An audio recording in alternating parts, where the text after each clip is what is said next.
Hey, this is Noah. Thanks so much for joining us for yet another episode of Rift Walkers. If you like what we do, follow us on Twitter at Flash Fantasy, where we're always posting updates about the show and the different stuff that we've got going on. And if you want some more juicy content, check out our website, flashfantasypodcast.com. We've got stories from Rift Walkers, stories from our previous show, The Skeleton Crew, and all of the episodes are up on there as well. But yeah, I don't want to take too much of your time because we've got some good stuff coming up. So here is Rift Walkers.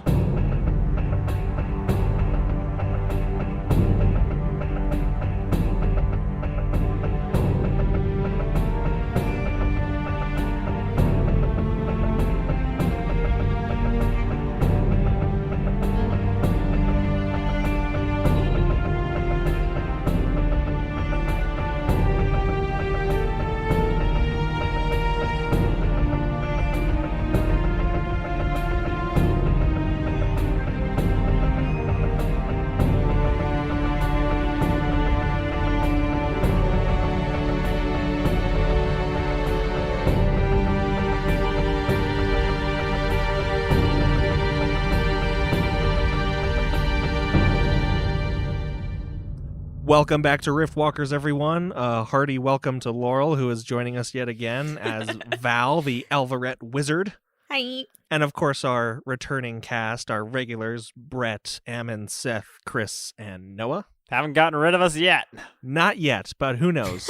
Last time, you were in quite the precarious situation. In fact, the party barely escaped death as thousands of zombies and undead converged on their location, taking desperate measures to survive. Mick then touched the strange artifact they'd recovered from the altar in the center of this large Colosseum-style room.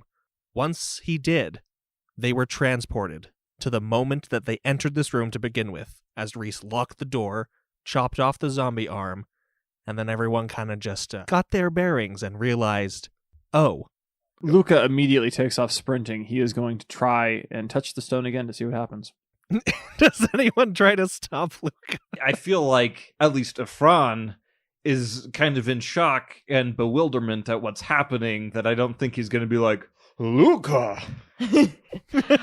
I see that Luca's running though, and this is different because I know that this is our present reality now, redoing reality. So I run after Luca at least, because maybe we have to be in the archway or something for all of us to go. That's fair. We were all on the pedestal. But, I mean, unless everyone's sprinting after, seriously, however long it takes for Luca to cross the space and touch the stone is how long people have to do things. Who follows Luca? Reese doesn't quite comprehend it that quickly. He actually puts his greatsword back on his back and is just kind of looking around for a bit. And by the time that he realizes what Luca's doing, he's already halfway across the bridge.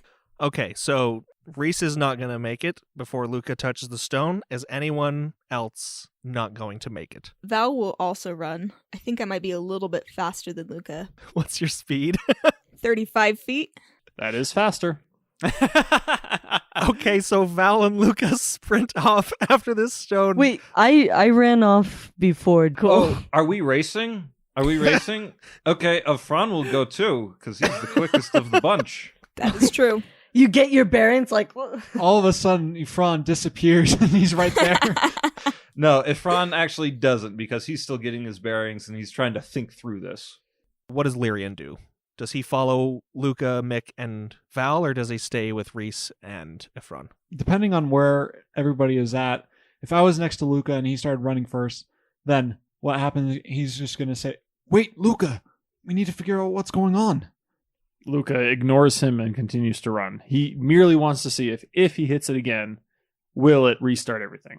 Now, here's a good time for an experiment. Lyrian, how about you take out an arrow and shoot somebody and see if they come back? Here's a Oh, good that- experiment.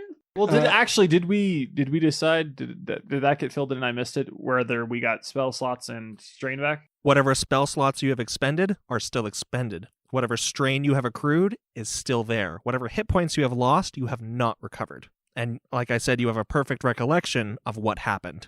Are the arrows physically present somewhere? Like, are they on the bridge where they might have impaled something? Or have they just disappeared into the ether? They're gone. Has any other equipment on our bodies disappeared, or has everything attached to us remained the same? Everything attached to you remains the same. Cool. Luca's still sprinting to smack the ball. Okay. So Mick, Luca, and Val reach the orb. Val, you reach it a couple seconds before them. What do you choose to do? My intention is not to stop either of them from touching it, but to cast Detect Thoughts on the orb again at the moment of contact, in an attempt to garner some sort of information about what's happening. So then between Mick and Luca, who reaches the orb first? Well, I think you're 30 and I'm 30, right? Speed-wise? Oh, I wasn't wanting to touch it. I wanted to be in the cool. ring with you. In that case, Luca's the one who touches it. Okay, so as the three of you reach the orb and touch it, we're going to stay with Reese, Lyrian, and Ephron for a bit, because in a little flash of light, Mick, Luca, and Val are gone. As they disappear, Reese finally kind of snaps out of whatever trance he was in after he sliced off that arm, and he observes Lyrian and Ephron, who are still with him, and he kind of grabs them both by the shoulders, trying to shake them out of anything they might have been in, and just says, "They're gone." He kind of laughs to himself. Is the stone gone as well? No. This is most curious. But the stone is still there. I do not know what is happening. Perhaps they will reappear soon, but last time everybody was there. Everybody was on the pedestal. But this time we were separated. Perhaps there is something. Perhaps you must be within that area for the magic of that stone to take effect on you. I do not know, but whatever it is, I do not think we should touch it again, but I do not think we should stay here either. We know that they're going to come through that door any minute now. Well, they've already started coming through that door. Well, the hand broke through, like they're just chipping at it, right? Like they haven't broken through, right? No, they haven't broken through, but you know it's only a matter of minutes before they do. Then, yeah, Reese just kind of turns to Lyra and, what do you make of all of this? Well, we have to do something about this magic. Yes, but all of our magic casters just went through the abyss. But what if I were to touch it? As a Nimer, I am dead to magic. Now that's an option, but we all need to be in that circle when you do. Yes, I agree. We should all proceed. At the very least, we end up, hopefully, where the others are. Unless Lucas touched it again, and Reese just kind of shakes his head. And then Reese proceeds to follow Ifron to the circle. I'm assuming this is like a swift, at least jog, if not run. Yeah, not chillily walking. He's A brisk pace. Yeah, sure. Like, hey, man, what's the problem? Like, yeah, and the front pulls a cig out of his pocket and lights it up, and we got time, you know? So as the three of you reach the stone in the altar, what transpires? Ifron looks to Lyrian and then to Reese, and then he looks down at the stone on the altar, and he touches it. Great. We're going to go to Mick, Val, and Luca. Did I get anything off my detect thoughts? Honestly, there was a millisecond between Luca touching the stone and you disappearing. So if you want to save that spell slot, you can save that spell slot. I will graciously accept a saved spell slot. Okay. So, Val, Luca, and Mick. You appear on the top of an expanse of jagged tundra cliffs and sharp ashen rocks. Storms crackle overhead as distant rain falls in sheets, silhouetted by multiple burning stars, high above you behind tumultuous gray clouds or fading slowly behind distant peaks. Flocks of enormous birds flap their wings with an audible force as they ride invisible waves of wind, made concrete by the shifting mists and fog. The highlands where you've appeared are no place for living beings of your kind, as biting wind and frost picks at your exposed skin and batters your leathers. A number of warmly lit valleys wait below, but whatever one you choose to venture to would be a perilous journey. Couple of questions. One, do we still have the ball? No. Okay, so that has remained behind. Two, so we're like at the top of this expanse, then there's a descent into this valley, or maybe different valleys, depending on where we want to go. Obviously, he is incredibly shocked by seeing this. Luca will turn to Val, and he says, "Do you know of any place like this in your world?" Do I know of any place like this? Do a history check. Great. I would love nothing more. Because Or if maybe not, even the valleys that you see below or something. I don't know. They're distinguishable. because if not, I'm saying we go into my world. And if we in my world, down there be my hometown. 14. I mean, this could fit somewhere into the fell, but the fact that there are multiple suns kind of gives you the hint that you're no longer where you were. You're on Tatooine. So does Val recognize this at all then? Is this of any like mythical or like lore that I've read about or would know or recognize at all? Unfortunately, no. Okay. I look at Mick and Luca and just shake my head. Like, I have no idea, Bevia. And you basically have to yell at each other as this wind is like whipping you about and screeching past you, running through these crevices and thin canyons. I yell to Luca and Val and say, "Come closer for warmth!" And then as I say that, I look out into the valley as well, into everything. Do I recognize this? Like, is this New World, Old World? Is this something I would know at all, or no? That won't require a check because that is a big old no. Oh, cool. Luca, kind of looking at his compatriots, both of whom probably are not super comfortable with Luca being their companion. So he's crazy. I thought we were mates, but We are kind of mates. We're rapier mates a bit. yeah. I mean, he's pretty crazy. But he turns to them and says, "I don't think there's anything for us here. We need to descend into the valley. Maybe portal. I don't know. Whatever took us here might be able to take us back. But Well, we know what took us here. And this thing that took us here is nowhere near where we are now, I imagine. Should we not wait for the others? Perhaps for a minute or two to see if they arrive or not. we can wait a short time. But I don't believe we can stay here too long, lest we fall prey to these winds."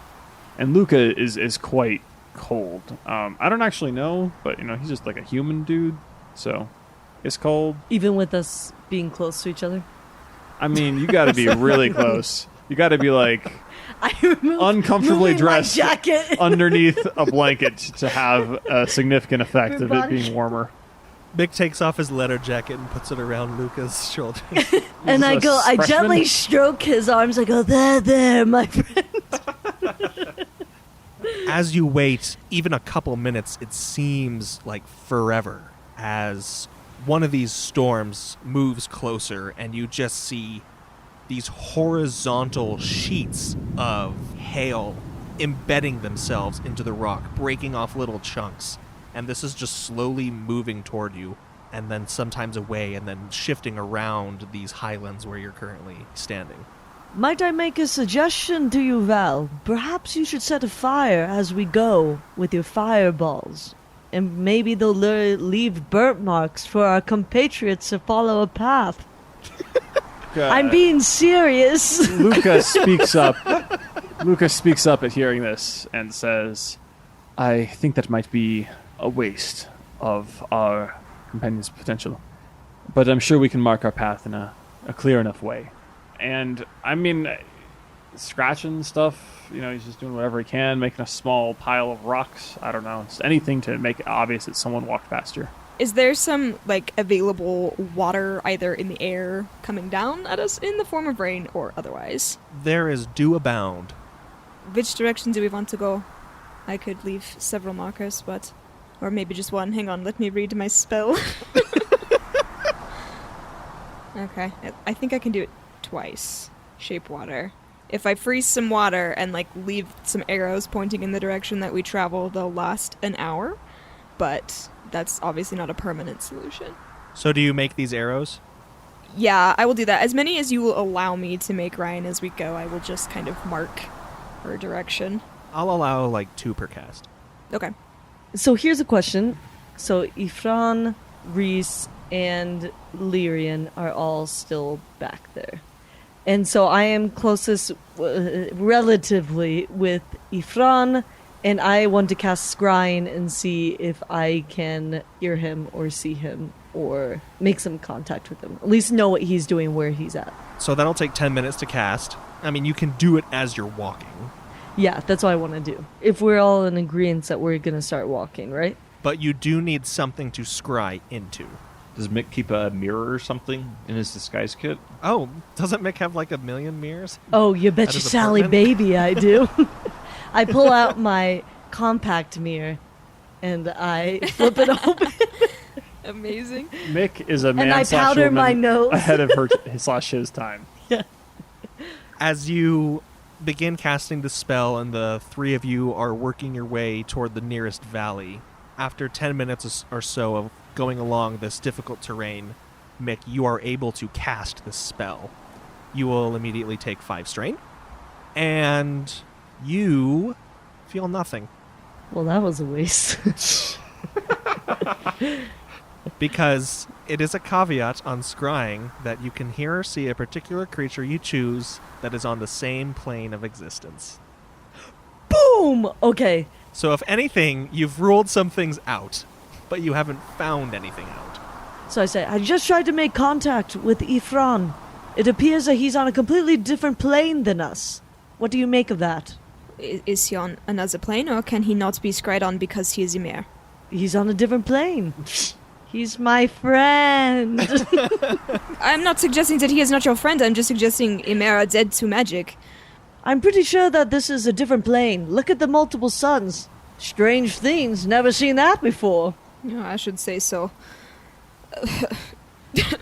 Don't cough, sweetie. No, Val was on the verge of another nervous breakdown, basically, is what we're looking at here. I think Val lives perpetually on the verge of another nervous breakdown. Pretty much. Okay, I take my jacket from Luca and I put it on Val.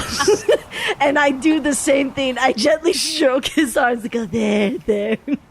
Val absolutely accepts this and just nods. As you continue traveling down into this valley for the next hour, before we cut away from you, I want you all to do constitution checks, please. You got it. Nat 20! Yeah, blow on that. It didn't work. I was hoping it would be a nat 1. Oh, are you serious? It's 4. It would have been pretty funny if it was That would have been pretty funny. What'd you get, Laurel? An 8. Okay. So Luca is able to bolster the two of you a bit, but it takes longer than an hour to get down, and you start to feel some adverse effects from being in these environs. All of you will take an additional 3 strain. Have any of you reached your strain threshold by this point? No. No. No. Okay. Then we will take a quick trip back to Reese, Lyrian, and Ephron. As soon as Ephron lays his hand upon the orb, you splash down in a small stream.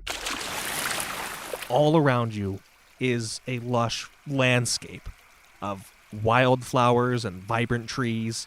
You seem to have emerged at the mouth of a wide stream, extending behind you from underneath a small collection of dirt and stones. The water is calm, moving almost silently past you as the ripples mimic the stark white flowers blowing in the gentle night breeze. Being night, however, it is incredibly bright, as strange sinews of green and blue light play across the sky above you, behind a thin veneer of clouds. Paired with the sliver of a silver moon, everything has a twilight glow about it. Not far ahead, a ruined tower plays host to pitch-black ravens, their feathers speckled with an iridescent blue, their eyes a deep orange, following you as you emerge into the scene. And you say we splash down into this, so like we're prone. No, you're standing. It's just you landed in a stream. Yeah, it made a splash. Oh, good. Miriam didn't land on his face. All right, so I guess immediately, Ephron, thinking back through all of the different legends and stories that he's heard in his travels across the Fel, has he ever heard anything that is like remotely akin to what he's seeing? Do a history check with advantage. Good, because that Blessing. first one was a nat 1. Okay, that one was a 5, though. Golly, these dice. I'm using these dang dice that you gave me, Ryan. As you rack your brain for some kind of memory, some kind of tale, you think of little glimpses here and there of stories you may have heard from your travels, especially those among the Sanguine. But when it all comes down to it, it's impossible to place where you are right now. Okay. It's like at the... It's one of those things that your brain can't quite remember. You know that you do have something there, Exactly. but okay, to everybody, just this is familiar. I've heard the story about this somewhere, but I cannot remember. I do not know where we are. So after Efron said this, Reese kind of takes a quick check around. Is pretty much this tower and the ravens the only thing of note that he can see? Correct. Okay. I mean, as you look around you, there are mountains and hills that dot the distant horizon. A closer range, maybe an hour's walk at most, seems to hide a small valley behind its snow-capped sentinels. But other than that, there are no landmarks of great interest. He just turns to Efron. Well, I don't know if the others arrived here or not, but I don't see any point in us just waiting around. The only thing I can make out is that tower over there, and those ravens don't look too friendly. I don't see any other way to go, though. I agree. The tower is probably the best place to go, at least for the night. If we do decide to travel, it would be better to travel during the day. But perhaps we can seek shelter in this tower. And the ravens, well, perhaps if we have some spare bread, we could feed them. Yes, I agree. It's best that we rest for the night. I feeling quite weary after our encounter. Very good. Then everybody heads to the tower. As they're walking, Reese posing some questions to Lyrian and Efron. So, what now? Honestly, we have no idea where we are. We have no idea where the others are. We obviously did nothing to this intent wielder, he says with air quotes. I don't even know what our goal is anymore. Can we get to the Kinlands? Can Magister Morden come to us? I'm at a complete loss. Well, I think our best course of action is to find a village and find out where we are. We can answer a lot of questions that way. Efron looks like it looks like he's concentrating. There is something, he knows that he should recognize this. He knows that there's something about this place, but it's you can almost see his mind straining, trying to think of where he knows this imagery from. It's like, if only I could remember.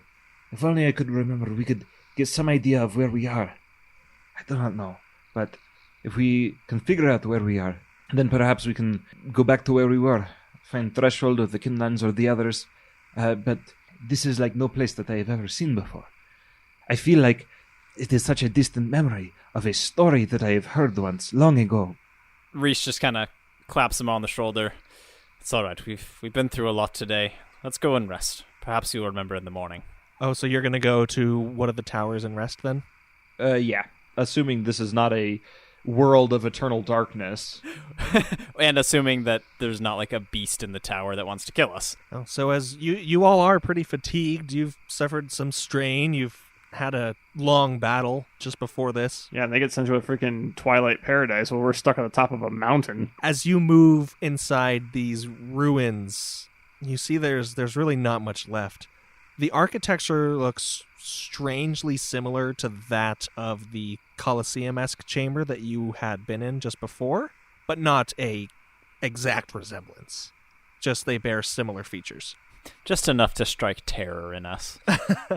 If anything, the terrifying thing are the burning orange eyes of these dozens of ravens that have congregated at the top of these ruins and are peering down at you, every so often fluttering their slightly glowing wings.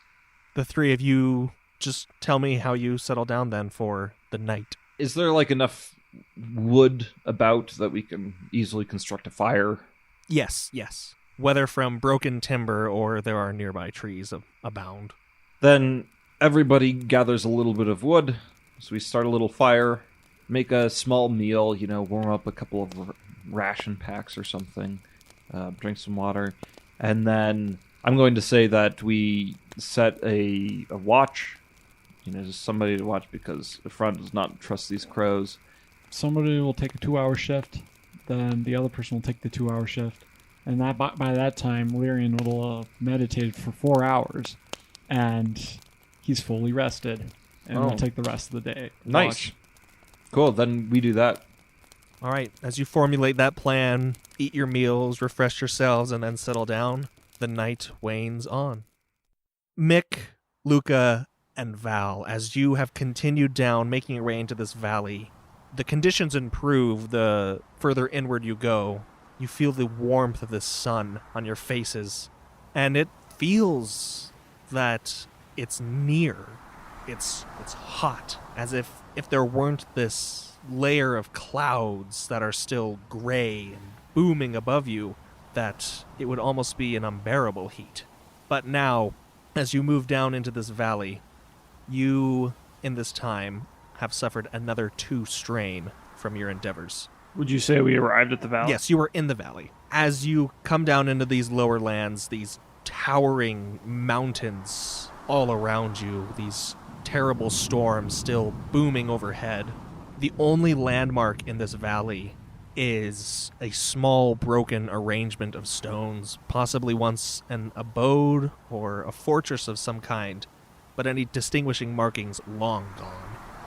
A set of stone stairs lead you along your path that you came down into the valley to where there's a small hill in the center where this structure stands.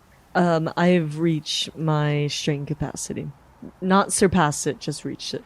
Mick, who is especially feeling the drawbacks of this journey, how arduous it was, you will move at half speed until you recover. Okay, I talk to my companions and I say, "It's getting a little hot out here, isn't it?" And then I start to schlump a little bit and start to drag my feet. Luca, remembering the moment with the jacket on the mountain, goes to Mick's side and, gives him the kind of holding him up and propping him up a little bit. He's also really tired, but he seems to have weathered the journey a bit better. Possibly because Mick had given away his jacket. I mean, we'll never know if that was the exact reason that he was this tired, but it could be. So Luca, he kind of boos him up and he gestures towards the hill, towards the stone structure, and says, "I think we have really only 2 options. One, the trek down here was arduous. Maybe resting could be appropriate. Or we could make for that edifice. It appears to be destroyed, but it might give us some hint as to where we are." It could also provide a good place to rest, perhaps. I say we journey on, despite the weather and everything. Oh, also, if that's legit and that's canon... The jacket thing? Well, I did do it. I'm just saying... I'm just saying that would be acting on my virtue, just saying. Then I'll award you inspiration. Sweet. Luca addressing Mick. "If you believe you're up to it, then let's continue." Is there any water that I can shape some water to cool Mick off? Like a nice little ice cube bath? Though still temperate, this valley does seem to be a bit drier than the heights where you came from. Okay, I will use my own water, some of my own water from my water skin. So as you help Mick cool down a little bit, it eases his burden, not in any mechanical ways for the game purposes, but you feel better. The sentiment is so nice. So. What's Val's virtue and vice, Laurel? Virtue is wisdom, vice is foolhardiness. There's been a lot of vice acting. Yeah, I was going to say, I feel like... You should have like 80 inspiration. So as you move toward these ruins, there are small, little pillars. And pillars is being generous, because they're just standing stones with large runic inscriptions on them. As Val approaches one of these standing stones, you see that this is a very crude inscription of a sanguine letter. Okay, do I recognize sanguine even though I don't speak it? I mean, you've seen the script, but you don't understand, I guess, what it's saying or what it's indicating. You just recognize that, oh, this is from their alphabet. Okay. So arriving closer to this hilltop construction, are we getting like a creepy, "oh, this is haunted" vibe? Or are we getting like, "oh, the wet time has worn this down till even the stones have cried" and sad vibe? The latter. And as you approach, it is quite a bit larger than what, it looked like from afar. Val, do you see anything? There is writing runes on the wall, but it's sanguine. I recognize the language, but I don't read it. I can't speak it. I don't know what it says. And refresh my memory. What is sanguine? They're a race of strange individuals. They are more like humans than they are kin. They live underground, mostly in colonies that are not... They don't interact with a lot of people very often. They're pale, they have red eyes. I don't know that much. They are cut off from the essence of the world, so... Either way, I think we need to continue on. It could be that this... You said they live underground, maybe there's an entrance here. Are they aggressive? I don't know that they are aggressive, but I think they are, at the very least, solitary and will not be particularly inclined towards visitors. Well, then we better be on our guard. I think that would be wise. So as you reach the entrance to this ruin, you haven't noticed this until now, but there is a slight glow from a structure just inside. It seems that little embers are kind of spitting up and burning away in what looks to be a large forge. A bellows attached to it, and then beside you as you walk in, there is an anvil as tall as you stand. Is this stuff functional, or is this looking ancient as well? It seems just as old as the stone, but functioning, as there's a hammer resting just on top of the anvil, and like I said, the forge is burning. Can I cast a spell? Yes, you may. Okay, great. I will cast invisibility on all three of us. Okay. Oh, I like it. Whatever is big enough to use that anvil, I don't want it to see us. Particularly as we're all weakened. Yeah, seriously. We yeah, can't we are fight not this in a guy. great state. So that'll be a 4th level spell slot. Mm-hmm. As you will yourself and Luca and Mick to disappear, you hear a sound, distant and approaching rapidly. And you had heard it before already today, just earlier while you were back in the Highlands. It's the flapping of enormous wings, coming closer and closer and closer. And we're going to switch back to the others. So Lyrian has concluded his rest and his watch, and as Reese and Ephron stir, you blink your eyes awake, peering up at the exact same night sky that you had seen before you fell asleep. Can I try again to identify this place? Yes. With the night, with the rest, I'll even give you advantage because... I'm praying to Sereth right now. Let's go. Oriel, goddess of chance and luck. Oh, fetchin' heck, it's only a 12. These dice suck. I'm just going to start rolling on my computer. Although you don't remember much, you remember bits and pieces of your time trading with the Sanguine. Stories that you learned from them, tales of their religion and their faith.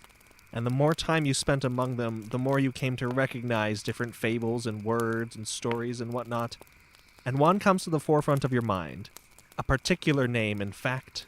And you just imagine yourself back with an old sanguine sage recounting the tales of how their virtues would construct great plains where they would rule and reign for the faithful sanguine to one day come and live in their presence. And here, this twilight vale, the name that comes to your mind is that of Nak Matera. Ephron tells Lyrian and Reese, he gives them a little exposition, talks about how he traded with the Sanguine people, and gives them a similar explanation of who they are that Val gave to the others. Similar enough. Then he talks about the legends and the fables, and he says, Nak Matera, this is the Sanguine virtue of breath and thought. However, Nak Matera also goes by another name. To those who believe in the 10 truths, this is Namarta, the Valor of forbidden knowledge and the void. And at the mention of this name, you hear the slight cawing above you, the flapping of wings, as the ravens take flight and begin to circle above the tower, as if already expecting carrion flesh.